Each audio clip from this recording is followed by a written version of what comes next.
Bismillahirrahmanirrahim. Alhamdulillahirabbil alamin.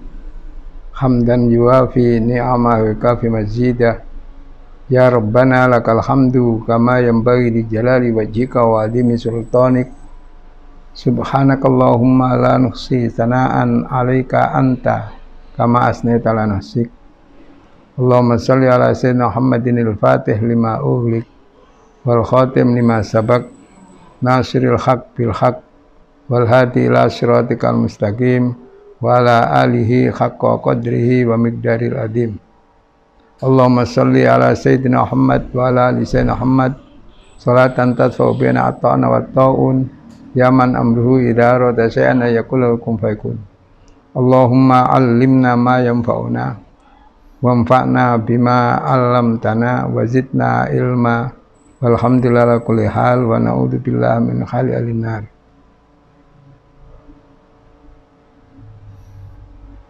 Allah memerintahkan kita untuk takwa dan untuk tunduk kepada Ar-Rasul dan Ulil Amri. Untuk makna tunduk kepada Allah, tunduk kepada Rasul, tunduk kepada Ulil Amri, maknanya takwa. Takwa kepada Allah maknanya adalah menjalankan perintahnya Allah sesuai dengan kesanggupan masing-masing orang dan menjauhi larangan Allah secara total dan mengikuti saran-saran Allah. Begitu yang disampaikan oleh Rasulullah SAW. Dan harus mengikut kepada ulil amri, pemerintah. Artinya bagaimana ini? Takwa, misalnya satu contoh, kita ada harimau di muka kita, agak jauh, misalkan 100 meter atau berapa. Kita tidak boleh takut kepada harimau, tapi takut kepada Allah. Prakteknya adalah kita meloloskan diri, melarikan diri atau menyelamatkan diri dari serangan harimau. Itu namanya takwa kepada Allah. Kalau kita diam dan diserang diam tambah maju, maka itu namanya tidak takwa kepada Allah. Sebagaimana zaman sekarang, jangan takut kepada virus corona, takutlah kepada Allah. Maknanya kita harus takut kepada Allah dalam menghadapi ujian ini. Artinya kita punya i'tikad, jangan sampai kita punya i'tikad yang salah, i'tikad bahwa tidak ada penyakit yang bisa menular dengan sendirinya. Yang bikin menular adalah Allah. Kemudian sebab menularnya penyakit kebanyakan karena berdekatan kepada orang yang berpenyakit. Sunnatullah fil kaun la yatabaddal. Sistem wilayah dalam semesta ini tidak akan berubah. Maka sebuah hadis menerangkan la adwa wala tiarota wala hamata wala sofaro wa firro minal mazdumi firoroka minal asad. Tidak ada penyakit yang bisa menular dengan sendirinya. Yang bikin nular adalah Allah SWT. Maka ketika Rasulullah ditanya oleh seorang Badui, unta-unta saya pada sehat-sehat, bareng kedatangan unta yang sakit semuanya ikut sakit. Itu namanya kan ketularan, katanya Rasulullah. Jawabnya, yang sakit itu ketularan siapa? Yang satu tadi, gak bisa jawab dia. Artinya di sini kita harus punya i'tikad bahwa tidak ada sesuatu yang punya pengaruh kecuali ada izin dari Allah. Kita tidak boleh beriktikad bahwa ada penyakit yang bisa menular dengan sendirinya. Tidak boleh merasa tidak baik karena suara burung. Tidak boleh merasa tidak baik karena sofar. Sofar itu yang mengatakan bulan safar, ada yang mengatakan penyakit ulat yang ada di perut. Wala kulli hal, kita tidak boleh takut kepada selain Allah. Lalu Rasulullah kok bilang firro min mazdum firoroka minal asad. Wa firra minal dumi kama tafirru minal asad, itu riwayat Bukhari. Artinya benar, penyakit tidak bisa menular dengan sendirinya. Bahkan yang bikin nular Allah, tapi Allah bikin nular penyakit dibarengi dengan sebab itu berdekatan. Karena itu Rasulullah mengatakan, larilah kamu dari orang lepra sebagaimana kamu lari dari harimau. Sekali tempo ketika ada orang Taif mau biat ke Rasulullah, orang itu adalah lepra. Rasulullah utusan, sudah cukup biatmu kepadaku tanpa berjabatan tangan, pergilah kamu. Rasulullah tidak mau berjabatan tangan dengan orang lepra, karena Allah membuat nular kalau bila orang sehat berdekatan dengan orang yang sakit. Dari sini akhirnya kita ingat kepada hadisnya kayak Nabi Muhammad sallallahu alaihi wasallam, at-ta'un ayatul rizzi ibtalallahu azza wa jalla bi nasan min ibadih wa idza sami'tum bi fala tadkhulu alaih wa idza waqa'a bi ardin wa antum biha fala tafirru minhu. Hadis riwayat Imam Muslim, yang artinya ta'un, tapi saya tidak mengerti apakah virus apa ini 19 kata corona gampang itu termasuk Tuhan, tidak, saya tidak mengerti, tapi ini mendunia. Nah itu adalah tanda-tanda siksa. Tapi idana jalal bala amma, kalau bala sudah diturunkan merata kepada siapa saja. Ta'un adalah suatu penyakit ujian dari Allah kepada hambanya, baik hamba soleh atau hamba toleh, sama, kalau sudah turun sama. Maka syariatnya dari Rasulullah SAW, kalau kamu mendengar ta'un di suatu wilayah, maka kamu jangan masuk situ. Sebab ada wala tulqu biaydikum ila tahlukah. Kalau terjadi wabak pada satu wilayah sedangkan kamu ada di situ, kamu jangan lari karena takut mati. Takutlah kepada Allah.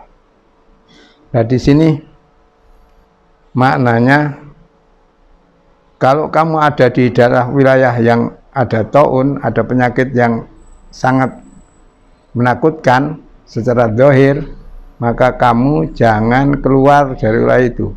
Nanti ada suudzon dari yang lain, bahwa kamu membawa petaka kepada yang kamu datangi untuk menjaga itu. Artinya bagaimana? Artinya ini kalau sudah kamu mendengar di suatu wilayah ada terjangkit wabak, kamu tidak boleh masuk, dan yang ada di tempat itu tidak boleh keluar. Maknanya kita harus menjauhkan diri. Maka larangan pemerintah, baik atas nama kepala daerah atau apa sih, sampai presiden juga, sampai majelis ulama, mengatakan tidak usah sholat Jum'ah untuk sementara waktu. Itu tidak masalah, karena kalau sholat Jum'ah kan berdekatan. Akibatnya Allah bikin nular sebab berdekatan tadi. Dilarang sementara, seperti Lamongan baru ada selebaran bahwa untuk Jum'ah mulai tanggal 3 April ditiadakan sholat Jum'ah, ganti sholat zuhur di rumah masing-masing. Ditiadakan sholat jamaah di masjid, di mushola, sholat di rumah masing-masing. Itu tidak masalah, karena memang demikian caranya untuk tidak ketularan. Maka syariat harus kita lakukan. Baidamar itu fawaswin. Kalau kita sakit, maka yang bikin waras Allah. Bikin waras, minta doa, minta sembuh dari Allah, dan harus upaya. Maka nih, kalau kita sakit harus baca alhamdulillah, dispensasi dari Allah. Apa? Kalau kita punya dosa, kita kena sakit, sabar, dihapus dosanya. Kalau tidak punya dosa, diangkat derajat kita. Alhamdulillah ala kulli hal. Tapi perintah ilahi, kalau kita sakit disuruh berobat, maka kita berangkat ke dokter untuk berobat mengikuti perintah ilahi. Taat kepada Allah itu namanya. Bukan kok untuk minta sembuh ke dokter. Berobat saja. Niat berobat mengikuti perintah Allah Subhanahu wa ta'ala. Kemudian apa saran dokter? Harus cuci tangan sebelum. Sekarang kan demikian. Sebelum masuk rumah, kalau dari bepergian harus cuci tangan. Terus lepas baju, dicuci, mandi lebih dulu. Itu semuanya adalah upaya, harus ditempuh. Kita disuruh oleh Al-Quran, atiullaha wa atiur rasul wa ulil amri minkum. Tunduklah kepada Allah, tunduklah kepada Rasul. Tunduk kepada Allah, tunduk kepada perintah-perintah Allah yang ada di Quran, dan menjauhi larangan-larangan Allah yang ada di Quran. Tunduk kepada Rasul juga penyempurna. Rasul ada penyempurna. Tunduklah kepada Rasul, ikuti saran perintahnya Rasul secara menurut kita masing-masing. Jauhi larangan Rasulullah total dan ikuti saran Rasul. Saran Rasul bagaimana? Tentang ada penyakit, suruh penyakit yang mewabah, disuruh wilayah yang ada penyakit wabah, orang yang ada di luar itu tidak boleh keluar, orang yang di luar itu tidak boleh masuk situ. Ini maknanya kita harus mengasingkan diri. Nah sekarang tukut kepada pemerintah. Pemerintah itu adalah kalau menjalankan kepemerintahannya, dasarnya harus maslahah kepada umat. Tasarruful imam ala rakyah manutatun bil maslahah. Jadi pengelolaan imam terhadap rakyat adalah digantungkan kepada kemaslahatannya. Sehat maslahah, sakit tidak maslahah secara zahir. Maka pemerintah mengantisipasi untuk menghadapi ini, tidak boleh Jumatan. Kita ikut tidak Jumatan. Apalagi menurut mazhabnya Imam Abu Hanifah, syarat wajibnya Jum'ah kalau ada izin dari imam. Kalau tidak, ya tidak. Karena kita tidak diizinkan oleh jamaah demi kemaslahatan kita bersama. Harus kita ikut. Tidak boleh jamaah di masjid. Jamaah di rumah, harus kita ikut. Kesimpulannya, masalah ini kita harus mengikut saran dan anjuran dari pemerintah kita. Bahwa tidak Jumatan, sholat zuhur di rumah. Tidak lagi jamaah di masjid, sholat jamaah di rumah masing-masing. Itu namanya kita menjaga jarak, karena anjuran syariat juga harus menjaga jarak. Firro minal mazdumi, firoroka minal asad. Larilah kamu dari orang lipras, kamu lari dari harimau. Sebabnya apa? Sunnatullah fil kaun, bahwa orang lepra kok berdekatan dengan sehat, itu biasanya menular. Yang bikin nular hanya Allah Subhanahu wa ta'ala. Tapi syariat segala sesuatu harus pakai sebab, dibarengi dengan sebab. Maka di sini ingin selamat, ya anjuran pemerintah itu kita. Dan kita juga berdoa. Sebagaimana doa wali Jawa mengatakan Bismillahirrahmanirrahim. Waliko waliku waliullah tolak tanggul ngalor ngidur la ilallah Muhammadur Rasulullah. Itu juga tolak tahun. Karena wali Jawa bahasanya Jawa. Bismillahirrahmanirrahim. Waliko waliku waliullah tolak tanggul ngalor ngidul la ilallah Muhammadur Rasulullah. Gak usah dimengerti apa artinya itu. Gak usah pakai itu doa untuk menolak bala. Itu saja sudah cukup. Qad kafani ilmu rabbi. Dan lagi kita baca doa dari wali Arab. Allahumma sholli ala sayyidina Muhammad wa ala sayyidina Muhammad salatan tadfa'u baina at-ta'na wa at-ta'un ya man amruhu idza arada bi syai'in yaqul kun fayakun. Itu kan doa wali Arab, doa wali Jawa yang mau. Kita berupayalah kembali kepada Allah. Jangan sampai kembali kepada obat. Obat harus ditempuh karena itu sebab. Allah membuat sesuatu selalu dibarengi dengan sebab. Bukan karena sebab, tapi dibarengi dengan sebab. Nabi Musa pernah sakit gigi. Minta kepada Allah, ya Allah, sehat dari panjenengan, sakit dari panjenengan. Saya minta sembuh. Diinginkan oleh Allah sebagai sebab, barengi sebab. Pergilah ke gunung tertentu itu. Nanti di puncak ada pepohonan yang model demikian, itu potongan cukleen tetes nomor itu merak waras. Berangkat Nabi Musa ke gunung tertentu yang ditunjuk oleh Allah, mengikuti perintah Allah. Akhirnya ketemu, diteteskan menurut perintah Allah, sembuh. Ketika itu pulang. Besok kumat Nabi Musa langsung lari ke tempat tadi, ambil lagi diteteskan, tidak sembuh, tambah sakit.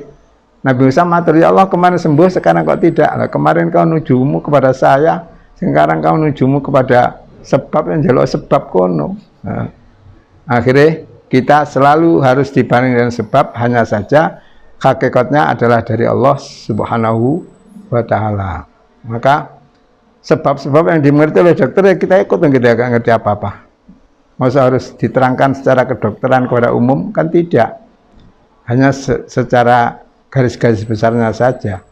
Dan kesembuhan adalah dari Allah Subhanahu wa taala. Jadi untuk menyikapi ini, mari kita takut kepada Allah dengan cara mengikut apa saran Allah. Jangan sampai kita mengatakan takut kepada Allah, tidak boleh takut kepada corona, tapi kita tetap harus ngaji secara umum, terbuka, harus sholat jamaah, harus majelis taklim dibuka.